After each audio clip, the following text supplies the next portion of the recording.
서기 645년 6월 여름 동아시아 대륙의 패권을 다투는 거대한 전쟁의 서막이 올랐다. 천하무적을 자랑하던 당 태종 이세민의 50만 대군이 고구려의 심장부를 향해 진격했다. 요동성과 백암성이 차례로 무너지며 고구려의 방어선은 속절없이 붕괴되는 듯했다. 희망이 사라진 듯한 암울한 시기. 마지막 보루인 안시성에는 역사에 이름이 기록되지 않은 한 사나이가 있었다.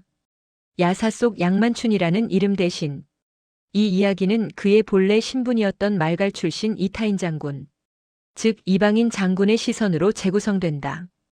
그는 고구려 변방의 이방인이었지만 누구보다 뜨겁게 고구려의 하늘을 지키려 했다. 이타인은 본래 고구려 북방에 거주하던 말갈 부족의 용맹한 전사였다. 말갈은 고구려의 조공국이자 동시에 강력한 동맹군이었으며 많은 말갈인이 고구려군에 편입되어 최전선에서 복무했다. 이타인 역시 무예와 지략이 뛰어나 고구려의 변방 성주 자리까지 올랐지만 그에게는 늘 이방인이라는 꼬리표가 따라다녔다. 특히 실권을 장악한 대망리지 연개소문은 한반도 북부의 이민족 출신 장수들을 견제했다. 이타인은 연개소문의 독선적인 통치 방식에 동조하지 않았고 이는 그가 중앙정계에서 밀려나 안시성이라는 요새에 배치된 이유이기도 했다. 안시성은 지리적으로 중요한 요충지였지만 수도 평양에서는 멀리 떨어진 외딴 성이었다. 이타인은 자신을 온전히 받아주지 않는 고구려 중앙정부에 대한 복잡한 감정이 있었지만 안시성 성민들은 달랐다. 그들은 이타인을 이방인이 아닌 자신들의 성주로 인정하고 따랐다. 이타인은 성민들과 함께 척박한 땅을 개간하고 성벽을 보수하며 다가올 거대한 폭풍을 준비했다. 그에게 안시성은 단순한 복무지가 아니라 자신의 새로운 고향이자 책임져야 할 가족들의 울타리였다. 그리고 645년 여름 당태종의 침공 소식이 전해졌다. 요동성이 함락되자 중앙에서는 이타인 성주에게 성을 버리고 후퇴하라는 명령이 떨어졌다. 하지만 이타인은 명령을 거부했다.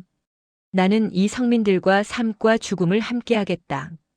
내가 비록 말갈의 피가 흐르는 이방인이지만 이 땅에 뼈를 묻을 것이다.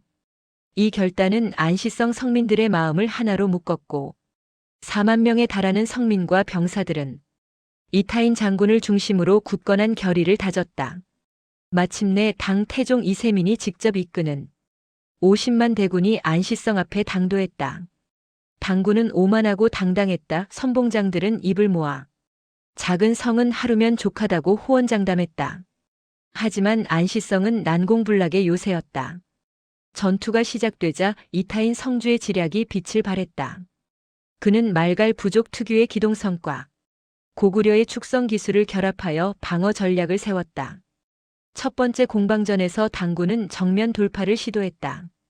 하지만 성벽에 다가갈수록 당군은 혼란에 빠졌다. 이타인은 성벽에 치해 병사들을 배치하여 사각지대 없이 공격을 퍼부었다.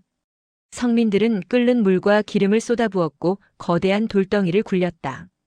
이타인의 지휘 아래 성 안의 모든 이가 전사가 되어 움직였다. 당태종은 첫날의 패배에 분노하며 10여 차례의 맹공을 퍼부었지만 번번이 실패했다. 당군의 시신이 성벽 아래 수북이 쌓였고 이세민은 이 작은 성의 이방인 성주에게 처음으로 좌절감을 맛보았다. 이타인은 밤마다 정예 병력을 내보내 당군의 보급로를 교란했다. 말갈 출신 전사들로 이루어진 이 기병대는 유령처럼 나타나 당군의 진영을 휩쓸고 사라졌다. 지쳐가던 당군은 결국 무식하지만 확실한 방법을 선택했다. 거대한 토산을 쌓는 것이었다. 60일간의 처절한 노역 끝에 토산은 성벽보다 높이 솟아올랐다. 당태종은 회심의 미소를 지었다. 이제 성 안은 손바닥 보듯 내려다 보였고 승리는 눈앞에 있는 듯했다. 당나라 장수 부보개가 토산 정상에 올라 지휘소를 차렸다. 성 안의 분위기는 절망적이었다. 성민들은 하늘을 원망하며 울부짖었다. 하지만 이타인 장군은 포기하지 않았다. 그는 토산의 지반이 약해지고 있다는 것을 간파하고 있었다. 그 순간 기적이 일어났다.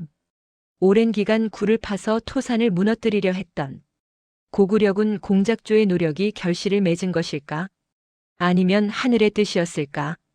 토산의 일부가 거대한 굉음을 내며 무너져 내렸다. 무너진 토산은 성벽과 연결되는 다리처럼 변했다. 혼란에 빠진 당군 부복에는 미처 상황을 파악하지 못하고 있었다. 지금이다 돌격하라. 이타인 장군은 직접 수백 명의 결사대를 이끌고 무너진 틈 사이로 쏟아져 나갔다. 그들의 눈에는 공포 대신 광기가 서려 있었다. 이타인은 토산 정상으로 돌진하여 부복의 목을 베었고 순식간에 토산을 장악했다. 당태종은 이 믿을 수 없는 광경에 격분하여 토산을 되찾기 위해 총공격을 명령했다. 사흘 밤낮으로 피비린내 나는 전투가 이어졌다. 이타인과 성민들은 단 한 치의 땅도 내어주지 않았다. 결국 토산은 완전히 고구려의 손에 들어갔고 당태종은 자신의 거대한 무덤을 스스로 만들어준 꼴이 되었다. 토산 전투의 패배는 당군에게 치명타였다. 보급선은 끊겼고 병사들은 지쳐갔으며 설상가상으로 혹독한 요동의 겨울이 다가오고 있었다. 당태종은 자신의 오만이 부른 결과를 직시해야 했다. 야사에서는 이때 당태종이 이타인의 활에 맞아 한쪽 눈을 잃었다고 전해진다. 이는 역사서에는 없는 야사이다.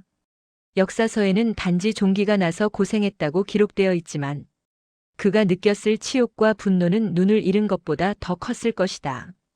결국 당태종은 철수 명령을 내렸다.